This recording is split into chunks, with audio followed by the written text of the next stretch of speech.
Sou o professor Maurício de Aquino, sou professor da Universidade Estadual do Norte do Paraná, curso de licenciatura em História, de especialização em Humanidades e também de mestrado em Ciências Jurídicas, na linha de pesquisa Função Política do Direito.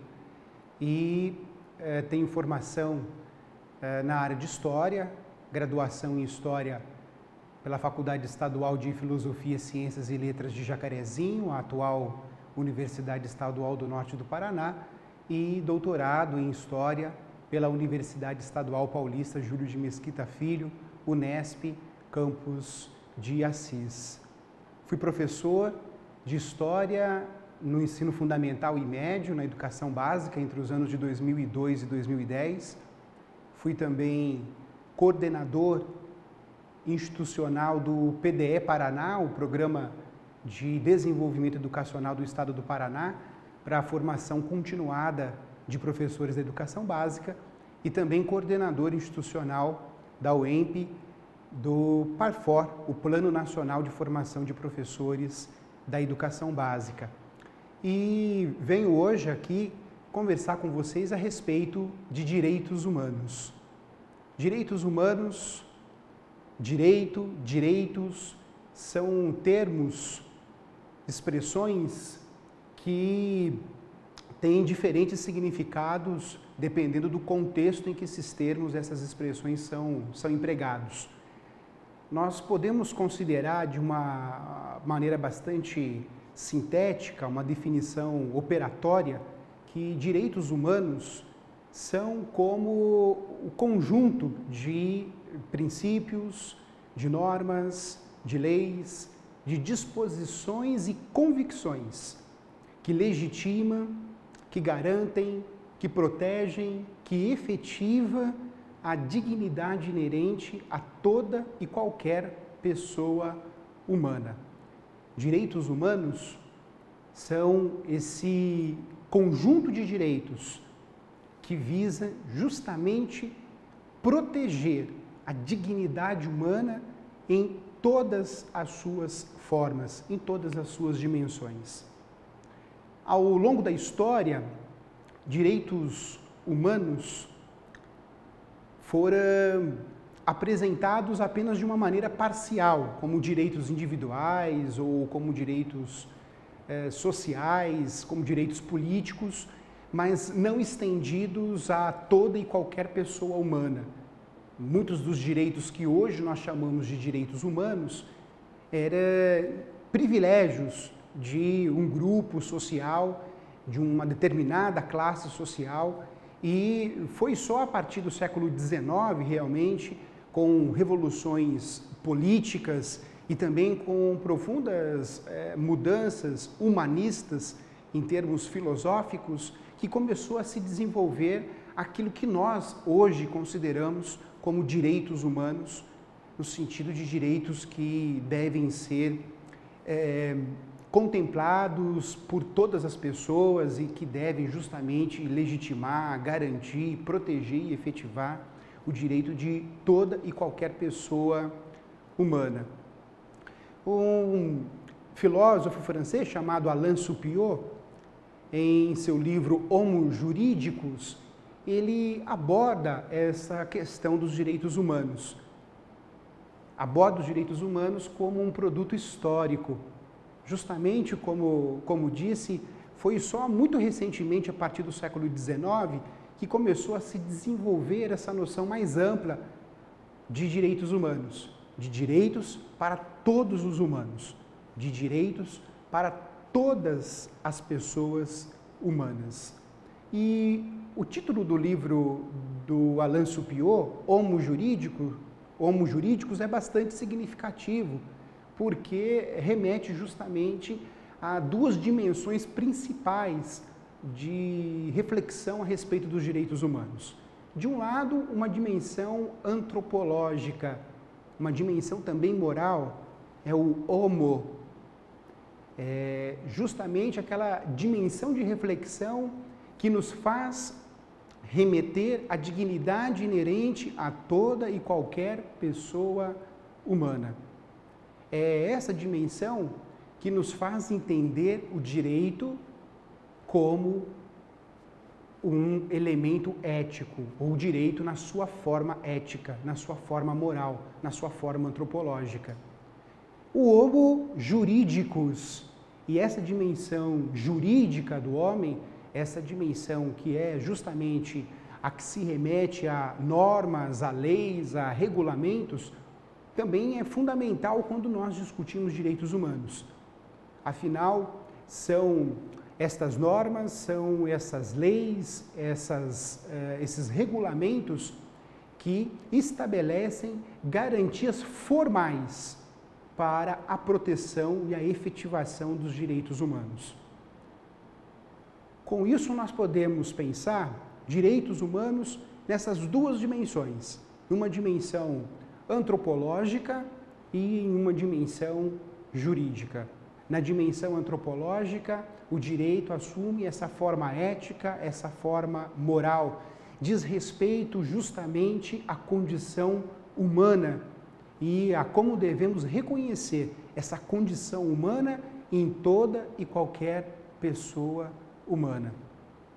Há uma dimensão jurídica, é o homo juridicus, e essa dimensão jurídica é aquela que aponta justamente para a necessidade de garantia, de proteção e de efetivação formal desses direitos que garantem a dignidade humana. Nesse sentido, a Declaração Universal dos Direitos Humanos, que foi assinada em 10 de dezembro de 1948, tem um papel fundamental, é um marco de fato quando pensamos uma história dos direitos humanos. Porque foi só a partir da Declaração Universal dos Direitos Humanos de 1948 que nós tivemos uma declaração, um documento legal, um documento jurídico em nível internacional. Foi o primeiro desses documentos. Mesmo quando se faz referência à Carta de Direitos inglesa, quando se faz referência aos direitos do homem e do cidadão, no caso da França, ou mesmo a Declaração de Independência dos Estados Unidos, esses documentos, essas declarações, elas eram locais, elas eram localizadas a um Estado, a uma nação. A Declaração Universal dos Direitos Humanos, por sua vez, de fato remete para uma dimensão internacional. É o primeiro documento inclusive, a criar o que chamamos hoje de direito internacional dos direitos humanos. Historicamente, também é importante considerar que esse documento, a Declaração Universal dos Direitos Humanos, ela traz como princípio que todo ser humano, toda pessoa humana tem direitos inerentes, tem direitos inalienáveis. Com isso, essa declaração de 1948 se torna de fato uma referência para pensarmos a legitimidade, para pensarmos a garantia, a proteção e a efetividade dos direitos humanos.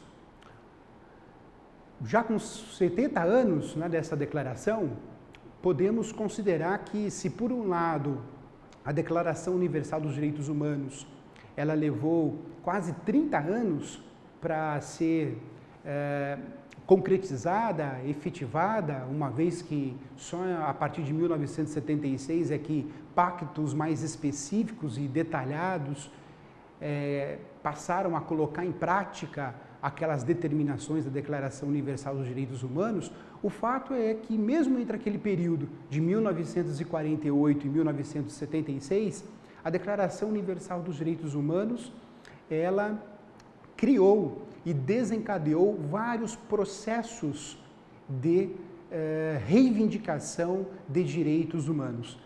A declaração é de 1948 e ainda no ano de 1948 e no ano seguinte, 1949, vários foram os movimentos de reivindicação dos direitos civis das pessoas negras, a reivindicação dos direitos das mulheres, ou ainda a reivindicação de independência por parte de países da África e da Ásia que ainda estavam sob o controle de países europeus. Todos esses movimentos, ainda no final dos anos 1940, imediatamente depois a promulgação, a aprovação da Declaração Universal dos Direitos Humanos, já indica que esse documento, ele simbolizou em 1948 todo esse conjunto mesmo de forças, de disposições e de movimentos que reivindicava dignidade da pessoa humana, a toda e qualquer pessoa humana. O Brasil, na sua Constituição, que é a Constituição que está em vigor, a Constituição de 1988, na nossa Constituição, nós temos uma incorporação da Declaração Universal dos Direitos Humanos e depois de todos os pactos, tratados e convenções que foram estabelecidos ao longo dos anos 80, dos anos 90 e também no início desse nosso século XXI.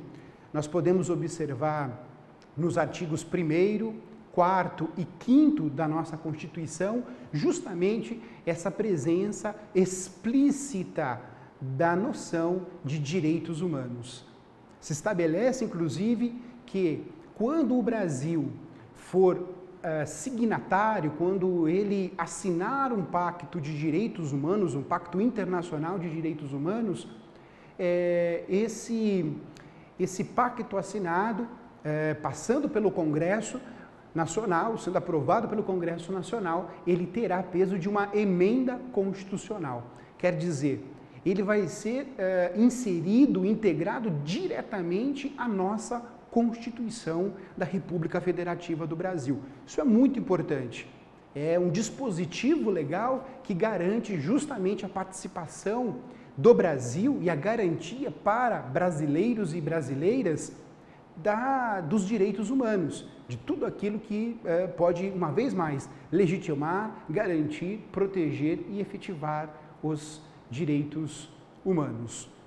A respeito dos direitos humanos, nós temos, nos últimos anos, uma literatura nacional e estrangeira bastante vasta, bastante ampla, e os principais autores que têm discutido os direitos humanos no Brasil e fora do Brasil, como, por exemplo, no Brasil, o professor Fábio Comparato, a professora Flávia Piovesan, o professor Dalmo Dallari, ou fora do Brasil, como Samuel Moyn, ou ainda como Bartolomé Clabero, ou ainda como Hans Joas, esses autores todos, eles são unânimes em considerar que os direitos humanos têm uma característica bastante específica em relação a outros direitos. Se por um lado, tal como os outros tipos de direitos, os direitos humanos são produtos históricos e produtos sociais, quer dizer, eles são historicamente construídos, eles são socialmente construídos.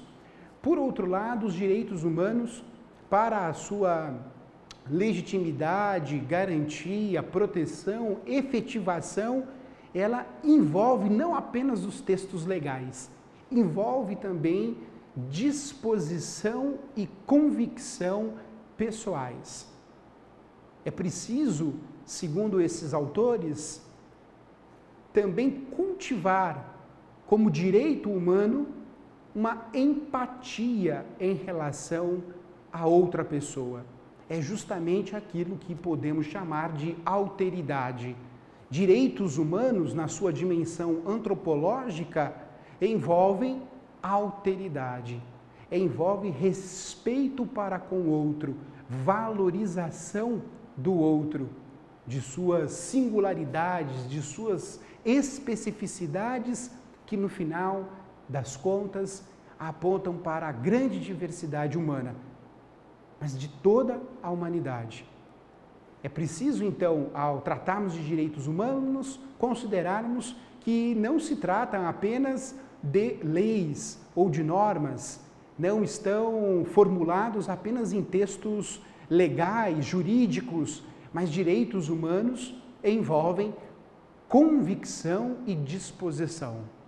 Convicção de que toda e qualquer pessoa humana tem uma dignidade própria, inerente, inalienável. E disposição para justamente colocar em prática este princípio da dignidade de toda e qualquer pessoa humana. Uma disposição para a alteridade, para o reconhecimento, para a valorização da diversidade e, com isso, do outro.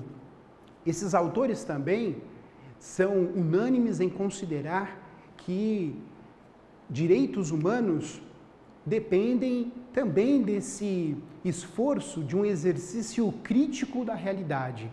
É preciso conhecer, é preciso informar-se, é preciso interrogar, é preciso criticar, é preciso denunciar, é preciso questionar. Além desse exercício da crítica, os direitos humanos envolvem também cooperação. Junto com a autoridade, a alteridade, a cooperação se torna fundamental. Ainda que seja uma cooperação mínima, mas ela vai envolver grupos. A legitimidade, a garantia, a proteção e a efetivação dos direitos humanos envolveria, então, esses elementos todos. Envolveria, por inteiro, o que podemos considerar, com Alain Supiot, o homo jurídicos, considerando justamente que a nossa dimensão homo de humanidade, a nossa dimensão antropológica, ela envolve o exercício da crítica, ela envolve a alteridade e ela envolve a cooperação. Dessa maneira, podemos manter a dimensão jurídica do homo jurídicos, essa dimensão jurídica quer dizer das normas, das regras, das leis que justamente vão garantir estes direitos humanos que já se realizam na convicção, na disposição. Quando falamos de direitos humanos e de educação, essa relação ela é direta. Veja, os principais autores destacam a necessidade do exercício crítico, a necessidade do conhecimento, a necessidade da informação. Destacam também os autores que é fundamental cultivar a alteridade e a cooperação. É a isso, de certo modo, que nós chamamos de educação e cultura em direitos humanos. Seja de uma maneira específica e uma disciplina, ou seja na presença desses temas em todas as disciplinas, de uma maneira em que direitos humanos se torne um eixo das atividades realizadas na escola. É preciso, então, que na escola seja construído esse espaço, que é um espaço de prática dos direitos humanos, onde na escola se possa justamente encarnar os direitos humanos, onde na escola se possa justamente vivenciar práticas de cooperação, práticas de alteridade. A escola é instituição de saber. Então é justamente na escola em que se há de desenvolver conhecimentos básicos, fundamentais sobre a história dos direitos humanos, sobre os vários movimentos sociais e a reivindicação de seus direitos, sobre as maneiras e as formas de justificarmos filosoficamente, cientificamente, sociologicamente, politicamente os direitos humanos e, sobretudo, defender os direitos humanos.